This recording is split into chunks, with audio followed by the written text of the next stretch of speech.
তারিখটা ছিল 2018 সালের 20 এপ্রিল। প্রতিদিনের মতো সেদিন সকালেও বাড়ির সামনে বল ভেবে খেলতে গিয়ে বোমা বিস্ফোরণে হাত উড়ে যায় তার, যা নিয়ে তোলপাড় হয়েছিল রাজ্য জুড়ে। সেই বিভীষিকা যেন এখনও চোখে মুখে লেগে রয়েছে হারোয়ার বাসিন্দা ওই নাবালিকার। যখন ঘটনা ঘটেছিল তখন সে 3য় শ্রেণীর ছাত্রী, এখন সে 10ম শ্রেণীর ছাত্রী। অনেকগুলি দিন কেটে গেলেও সেই ভয়াবহ স্মৃতি যেন এখনও তার চোখে মুখে ভেসে বেড়ায়। ঘটনার পর তৃণমূল কংগ্রেসের স্থানীয় নেতৃত্বের সহযোগিতায় ও ফুটবলার দীপেন্দু বিশ্বাসের উদ্যোগে প্রায় 8 লক্ষ টাকা ব্যয়ে একটি কৃত্রিম হাতের ব্যবস্থা করা হয় তার জন্য। কলকাতার এক বেসরকারি হাসপাতাল থেকে পাওয়া সেই কৃত্রিম হাত পরেই শিশু বয়স পর্যন্ত কাটিয়েছে সে। কিন্তু যত দিন যাচ্ছে তার চেহারারও পরিবর্তন হচ্ছে, যার ফলে সেই কৃত্রিম হাত তার বাম হাতে আর ঢোকে না, যার ফলে সেই হাত সে ব্যবহার করতে পারে না। এখনও সেই দিনের কথা মনে পড়লে আতঙ্কিত হয়ে পড়ে সে বলে, ভোট এলেই ভয় লাগে। সে জানায় তার সাথে যা হয়েছে এরকম যেন কোনো বাচ্চার সাথে আর না হয়। মনে কি হয়েছিল 2018 সালে? 2018 সালে 7 বছর আগে, তখন আমি ফুল তুলতে গিয়েছিলাম ভোরবেলায়। আচ্ছা, তারপরে? ভোরবেলায় ফুল তুলতে গিয়েছিলাম, ওখানে আমি ফুল গাছের গোড়ায় একটা বল মানে বোম ছিল, আমি সেটাকে বল ভেবে বাড়ি এসেছিলাম। তারপর আমার মামার বাড়ির দাদু আমাদের বাড়ি আসতো প্রত্যেকদিন সকালে করে, তা এসে বলে ওটা বল না, ওটা বোম। বলে যখনই বলেছে বোমটা ফেটে গিয়েছিল। তারপরে কি হলো? তারপরে আমি অজ্ঞান হয়ে গেছিলাম। জ্ঞান ফেরার পরে আমি দেখি আমি হসপিটালে। বা হাতটা ওই এরকম ঘটনা বারবার ঘটনা হচ্ছে, এটা প্রশাসনের দেখা উচিত।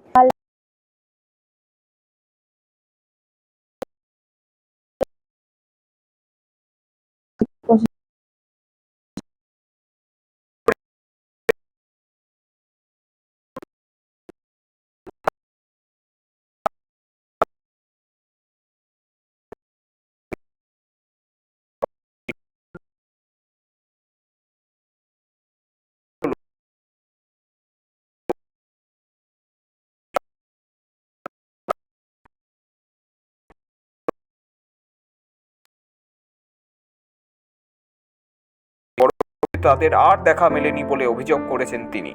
পরে এসে বললো, আমার নেতা মাতারা এসে বললো, আমরা একটা পরিস্থিতি দিচ্ছি যে এই যে হাতটা উড়ে গেল, তাহলে আমরা ওই পল্লবী মাকে একটা আমরা কাজ দিয়ে দেবো, এর কোনো করতে হবে না তোমাদের কোনো কাজ দিয়েছিল।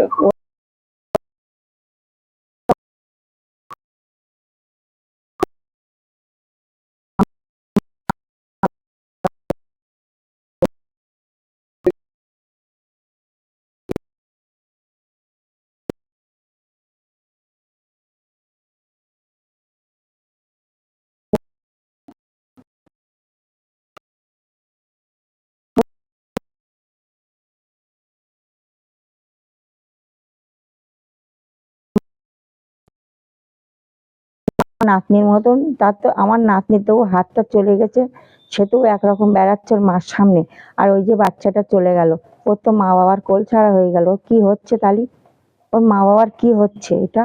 সামনেই আবার রাজ্য বিধানসভা ভোট ও সম্ভাব্য বসিরহাটের লোকসভা নির্বাচন। দিকে দিকে বোমাগুলির শব্দে তোলপাড় হচ্ছে রাজ্য, কিন্তু এখনো হাত হারানো নাবালিকার কাছে 7 বছর আগের সেই দিন যেন এক অভিশপ্ত অধ্যায়। কালীগঞ্জের ঘটনার তীব্র নিন্দা জানিয়ে তার পাশে দাঁড়িয়ে রাজ্য সরকারের সমালোচনায় সরব হয়েছেন স্থানীয় বিজেপি নেতা রাজেন্দ্র সাহা, বাম নেতা প্রদ্যুৎ রায় এবং নাজিবুল নস্কর। দেখুন, 2018 সালের বা বারবারই যখনই ভোট আসে, পশ্চিমবাংলায় বিভিন্ন প্রান্তে যারা রাজনীতি বোঝে না, রাজনীতি জানে না, বা রাজনীতির সঙ্গে তাদের দূরদূরান্ত কোনো টাচ নেই, ছোট্ট শিশু খেলতে যায়, ছোট্ট শিশু ফুল তুলতে যায়, তাদেরও রাজনৈতিক বলি হতে হয়। ভারতবর্ষের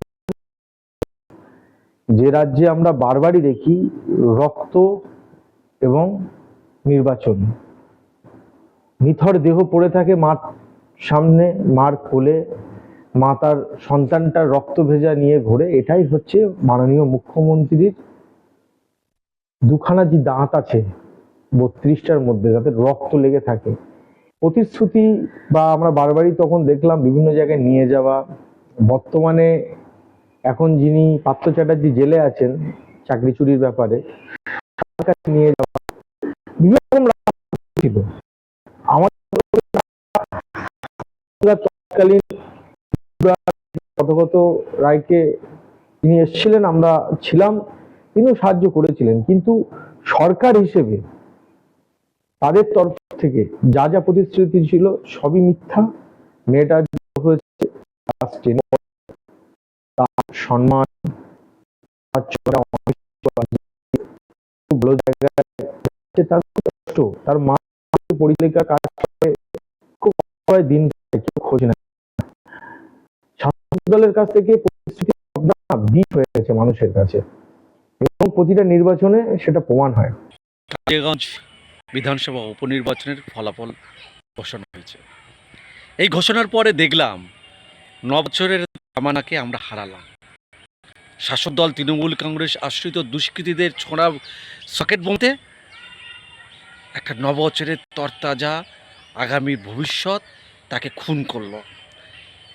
এই তামান্নায় মনে করি দেয় আজ থেকে 7 বছর আগে আমাদের পার্শ্ববর্তী ব্লক হারোয়ার সেই পৌলমি হারের কথা আমার মনে করি দেয় সেদিনে দগদগে হয়ে গেছে। শাসক দলের বোমাতেই বল ভেবে খেলতে গিয়েই তার হাতটা উড়ে গেল। কয়েকটি রাজ্যের উপনির্বাচন ছিল, সেখানে আমরা দেখলাম না কোনো বিক্ষিপ্ত কোনো ঘটনা, শাসক দলের দ্বারা আক্রান্ত হচ্ছে বিরোধীরা, এমন কোনো ঘটনা আমরা দেখিনি। কিন্তু আমার পশ্চিমবঙ্গেই দেখি যে এক একটা নির্বাচন আসে আর এই শাসক দলের দ্বারাই মানুষ আহত হয়, খুন হয়, ঘর ছাড়ায়, বাড়ি ছাড়ায়, লুটপাট হয়, জরিমানা হয়। আমরা মানুষকে বলবো আগামী দিনের ভবিষ্যতে এই সন্ত্রাসের বলেই যেন আর কাউকে না হতে হয় তামান্নার মতন। আসুন আমরা প্রতিরোধ গড়ে তুলি এই সন্ত্রাসের বিরুদ্ধে, জনমত করে। কালিয়াগঞ্জের যে ঘটনা ঘটেছে তা অত্যন্ত বেদনাদায়ক। একটা ফুটফুটে শিশু সে বোমার আঘাতে নিহত হয়েছে। আমাদের মাননীয় মুখ্যমন্ত্রী মমতা বন্দ্যোপাধ্যায় এর জন্য প্রশাসনের সর্বোচ্চ স্তরে তার কঠিন শাস্তির দাবি করেছে, নির্দেশ দিয়েছেন, এবং আমরাও চাই যে বা যারা এই ঘটনা ঘটিয়েছে তারা কঠোর শাস্তি পাক, অবিলম্বে তাদেরকে বিচারের আওতায় এনে কঠিন শাস্তি দেওয়া হোক, এবং এর পেছনে যদি কোনো ষড়যন্ত্রও থেকে থাকে তা উদ্ঘাটন করে তাদের বিরুদ্ধে কঠোর পদক্ষেপ নেওয়া হোক। এবং আমরা এই ঘটনার তীব্র নিন্দা করি, এবং এই পরিবার পরিজনের পাশে আমাদের দল, আমাদের নেতৃত্ব সর্বদা তাদের পাশে আছে। এবং হাত বোমার আঘাতে উড়ে গেছিল, সেও একসময় 3য় শ্রেণীর ছাত্রী ছিল। আমাদের দল, আমাদের বিধায়ক তাদের পাশে সর্বদা ছিল, এখনও আমাদের দল নেতৃত্ব এবং আমাদের স্থানীয় নেতৃত্ব সবাই তার পাশে থাকবে। এবং আমরা বরাবরই শান্তি সম্প্রীতির রাজনীতি করি। তৃণমূল কংগ্রেস কোনোদিন বোম বন্দুকের রাজনীতি বিশ্বাসী নয়। যে বা যারা এই ধরনের ঘটনা ঘটাচ্ছে, প্রশাসন আছে, তাদের বিরুদ্ধে কঠোর স্টেপ নেবে, আমরা এটা বলে রাখি। সামনেই আবারও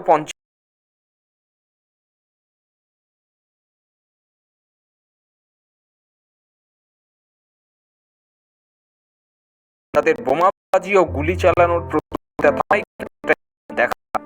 হাসানুজ্জামানের রিপোর্ট, সময় কলকাতা।